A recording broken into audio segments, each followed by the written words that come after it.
Good morning. It is January 14th, 2024. This is episode 46 of the Paul Green Comedy PaulCast, a podcast for dreamers by a dreamer here, stand-up comedian, actor, and improviser, Paul Green. Just bringing you along on this crazy journey that I've embarked on and sharing any insights, wisdom, lack of wisdom that I am garnering on the process. So, had some interesting comments on my podcast yesterday where I had shared this video that I saw on TikTok where a guy pretty much said that if you really wanted something, you would have it.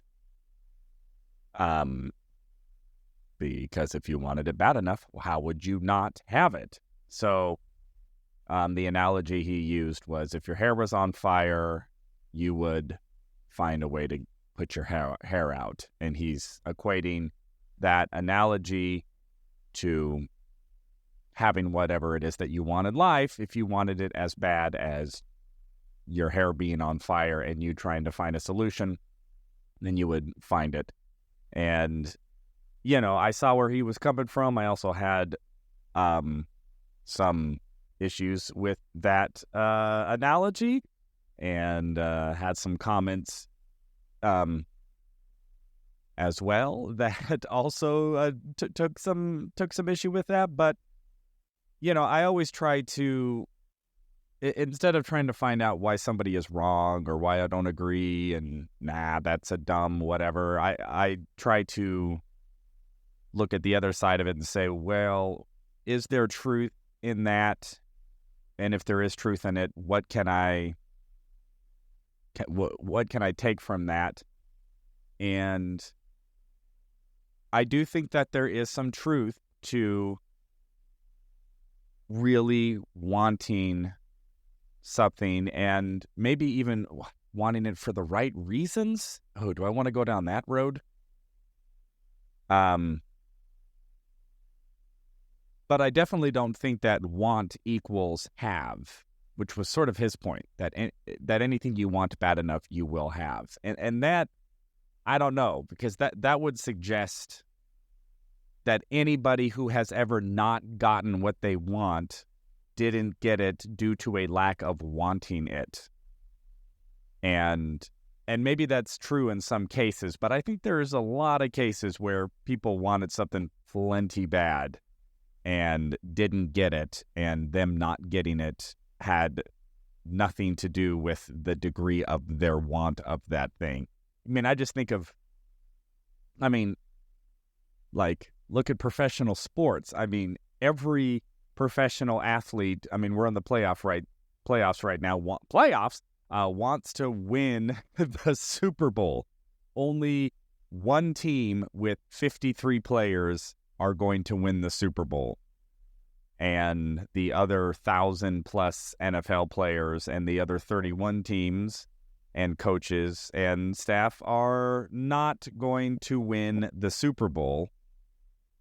But I'm pretty darn sure that every single one of them wants to. So to suggest that the only team that does win the Super Bowl is the team that wanted it bad enough, and all the teams that don't are the teams that don't want it bad enough.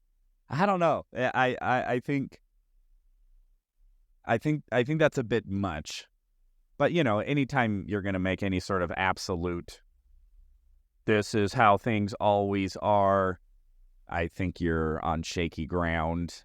I just think life is a little bit more complicated and nuanced and interesting than being able to reduce the entire will and desire, or how am I going to word this?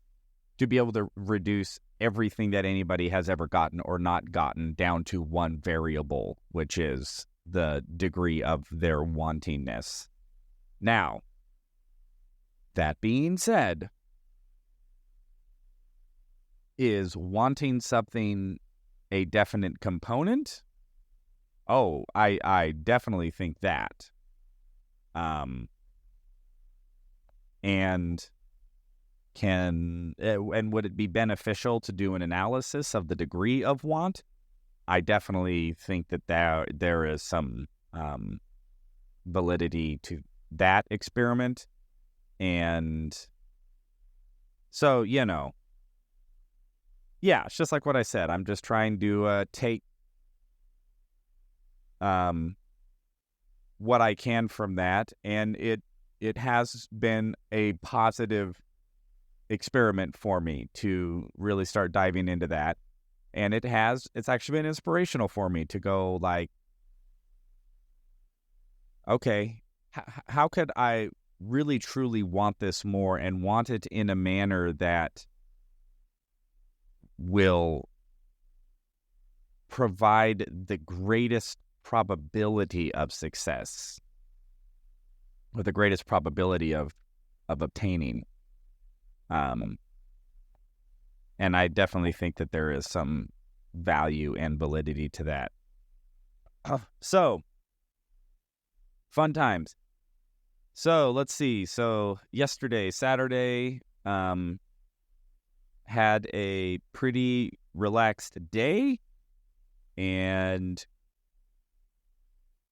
I'm pretty much just recuperating from the cold that knocked me out last week, but I feel so much better.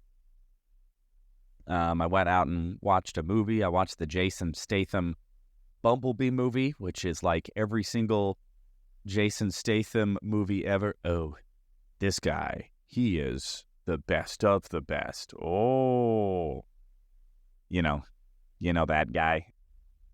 He's able to knock out, fully armed, fully trained, elite fighting teams with automatic weapons.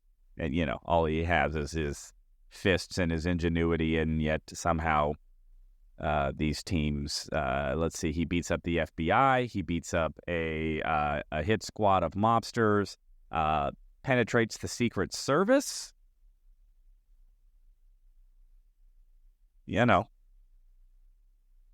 That unit specifically designed to guard the President of the United States. Yeah, no problem. No problem for Jason Statham. But, you know what you're getting. And, there's the super evil bad guy, and he's the super undefeatable good guy. And just 2 hours of violence.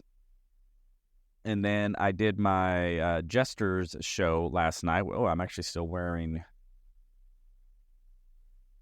I'm actually filming this after my Jesters show. I say this morning, but I usually film these the night before. And then I just say this morning, because that's when you're listening to it, because I don't release it until the morning. So, had a real fun Jesters show. I'll tell you, man, I am just so fortunate to have the performing opportunities that I have. Something I think I definitely took for granted earlier in my life. I took a lot of things for granted. And, I'm just finding myself more and more grateful and joyful for every performance opportunity I have. And being here in Arizona, as opposed to LA, where it's, kind of the small fish, large pond scenario in LA, and being back in Phoenix, to where I'm a slightly less small fish in a slightly less large pond. Has been really, really great. I picked up another gig out at Glendale at Stir Crazy next Thursday. I got a call from my casino booker and picked up 2 more gigs out in Temecula in February. Had a good friend of mine who is a pretty successful in social media. Elizabeth Weichert is her name.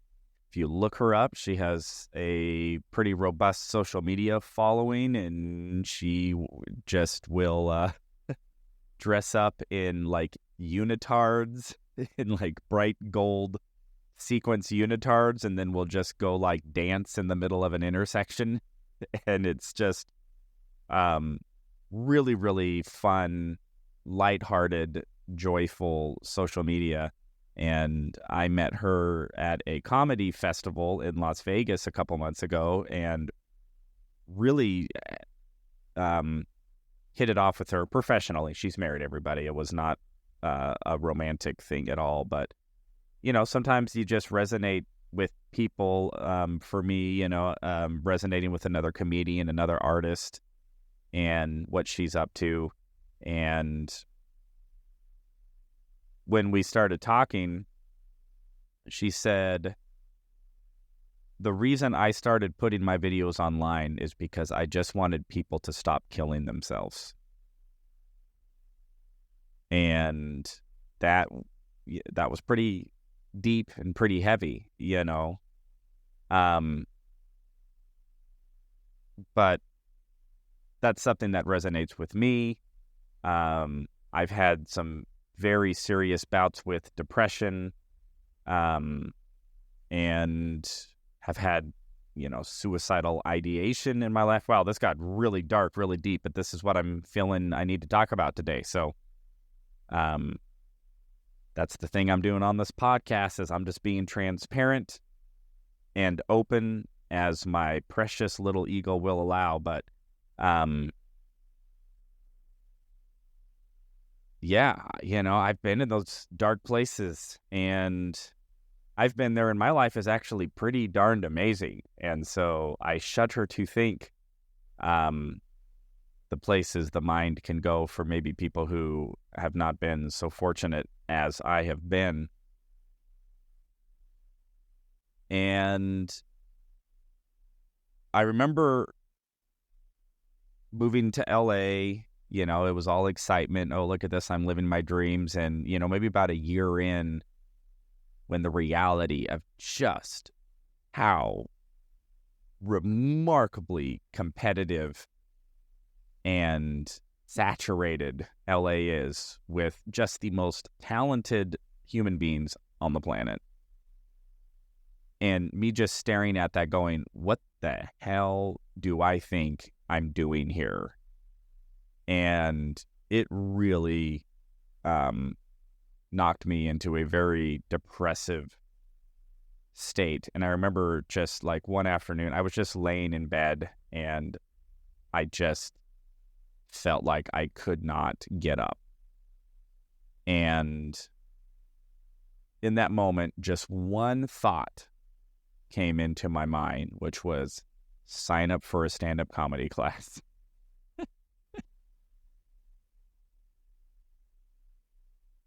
And that was literally all I could do.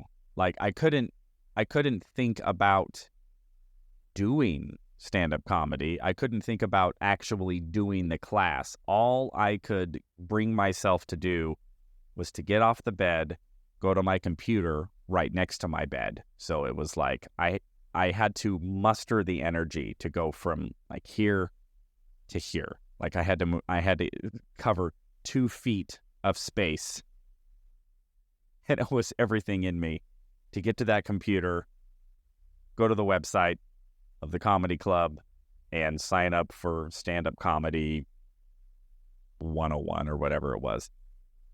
Because this comedy club didn't know me from Adam and didn't care about me, and so I just signed up for whatever stand-up comedy class. And I was still, at that point, still relatively new to stand-up. I'd only really been doing stand-up for about a year or maybe 2 years. And even then, saying I was doing stand-up, I was not fully immersed in stand-up. I was doing it here and there. And, I did that stand-up class, and it sort of pulled me out of that funk. There would be many more funks to come, but I can say now that I don't really get that level of depressed anymore. Sure, I have bad days. Sure, I have my existential crisis. Sure, I, struggle sometimes, or I don't feel up for it. But I've never been pulled to that level of depression before. The one exception being when I got out of my relationship last year. It was really, really hard on me. And that was the first time ever in my life I actually called the suicide hotline one day, which I have a whole stand-up routine about, by the way. I turned it into comedy. I alchemized the darkness. But overall, my default level of just overall happiness has increased. It's like the floor has risen to where on my low days are still higher than maybe like my medium days used to be. And, when I would really hit the floor and it would be really bad and I like couldn't get out of bed, like that experience I explained, I don't really get those anymore. And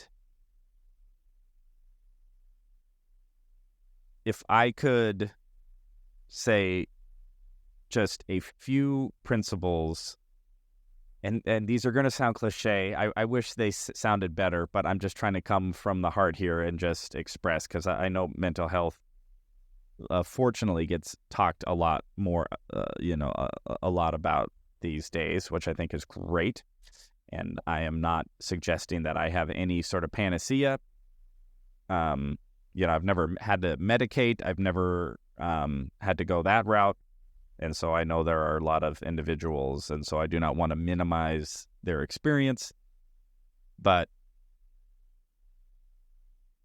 I can say that something about coming out of that experience last year really put me in a state of learning to be grateful for everything that is, and being a lot more grateful for it than I think I had ever been in any other period of my life. And when I say grateful for it, I just mean everything that I do have, which is tremendous. And for me, it just is so easy. It was so easy for me to just lose sight of all of the incredible things that I did have in life, and the incredible opportunities and the incredible relationships, and people who genuinely love me, and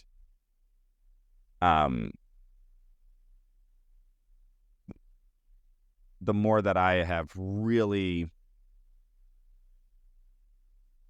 allowed myself to just be grateful and to express that gratitude through joy and through just being happy for everything that I do have, and focusing a lot less on all of the things that I don't have.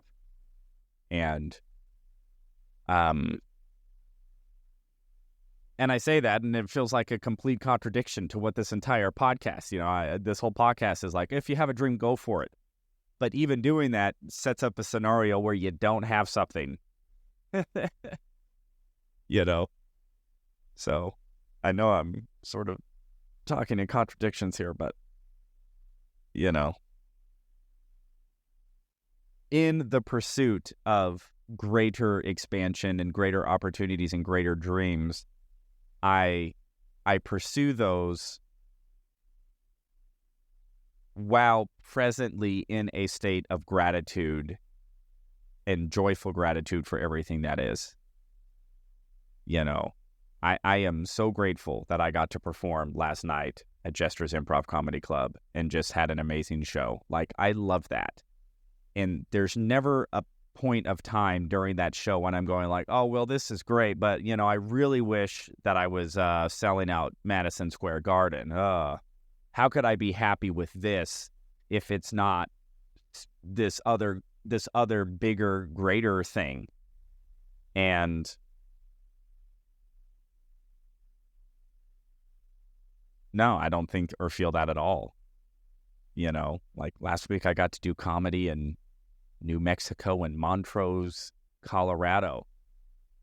Was it me, marquee headlight, my name in lights, selling out large venues? No, it wasn't anywhere close to that. Yet I am trying to learn and train myself to be as grateful, to picture myself, okay, when these big opportunities start to come my way, I picture myself being as grateful for these big dreams as I am for what is reality right now. Like, it's actually no different. But that doesn't mean I still don't have these big, grand dreams that I'm pursuing, and I'm pursuing them while being joyfully grateful for today's reality, instead of approaching it from a place of lack. And I think that is probably where I missed the mark a lot in my LA experience. My whole LA experience, I feel I put myself in a state of wanting and lack and ingratitude. And it was, I got to go do another open mic. I got to go grind because nobody knows me and nobody cares. And, I got to go do another student film and, go act for free because nobody's going to pay me because I'm not famous, because I'm not Brad Pitt, blah, blah, blah, blah, just what a mopey, bad attitude I had. And, but, that's where I was. That's where I was at in my journey. And now, through some very painful experiences and having had the threat of having everything that I've ever wanted taken away, I now just, first of all, am so much more clear in, first of all, how fortunate I am and how many incredible things there are to be grateful for.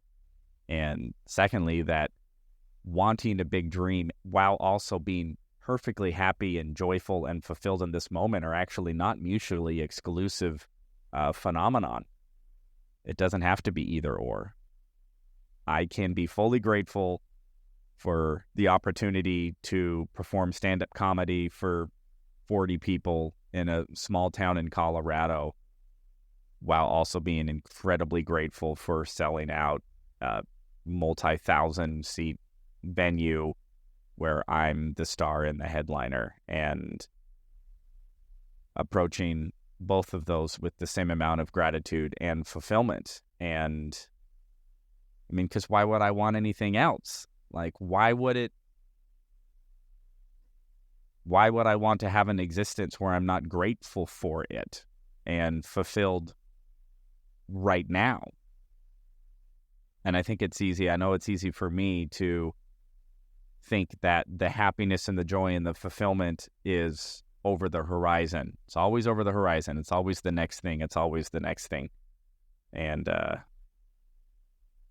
I've just pulled the horizon back into the present moment always, because all I have is right now.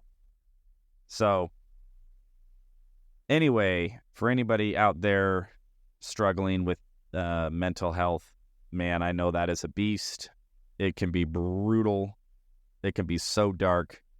And I just, as much as I can, just want to send you my love and my encouragement and support, that there is a lot to be grateful for and a lot to be happy for. And I hope that you are able to find that in your life as I have been able to in mine, and that whatever solutions and resources are available to you, that you are able to find the courage and the energy to get up and utilize them and just get to another day, So I'm grateful that I got through those days, that I've never done anything drastic, and still here to continue on this life journey. So to all of you out there, I hope you are doing well, that your dreams are coming true, that you are pursuing them, that you are finding joy and fulfillment in your journey.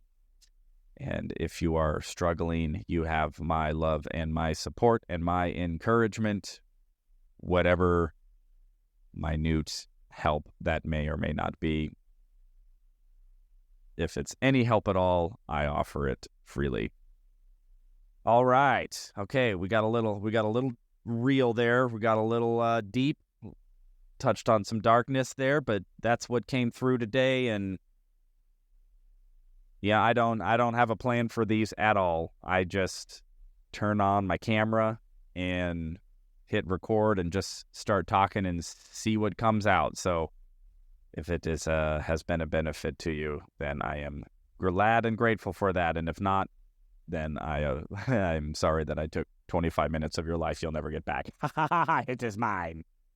All right, my lovely dreamers, beautiful people, I love you all very much. I hope you are having a fantastic weekend.